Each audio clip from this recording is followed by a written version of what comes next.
Près de 3500 repas sortent chaque jour de cette cuisine centrale.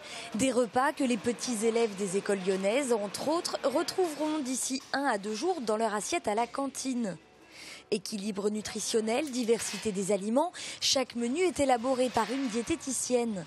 Alors au fourneau, plusieurs cuisiniers bien sûr, un acheteur pour les matières premières, des conditionneurs.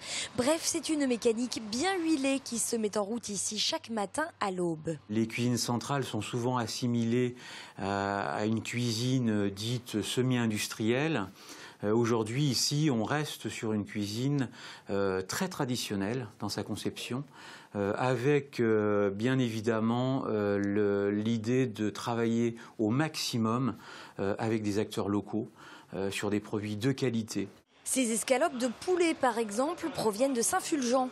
Alors, on est encore bien loin du tout local, mais le travail va dans ce sens. Et aujourd'hui, de plus en plus de partenariats sont développés entre les acteurs locaux. On a eu des échanges avec des agriculteurs qui sont venus visiter notre outil de production.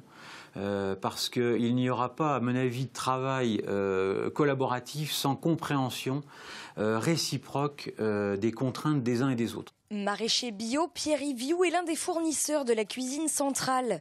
Pour lui, la restauration collective est une aubaine. Elle lui permet en effet de vendre de gros volumes de sa production, près d'1/8.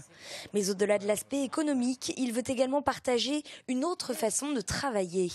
Il y a tout un travail de découverte des enfants, mais aussi des cuisiniers par rapport au type de produits qu'on propose. Je pense qu'il y a toute une éducation à faire au niveau des cuistots pour qu'ils évoluent aussi avec ça. Diversifier l'offre alimentaire, proposer des produits de saison aux assaisonnements maîtrisés, voilà justement quelques-uns des nouveaux axes de travail fixés ici comme dans de nombreuses cuisines centrales du département.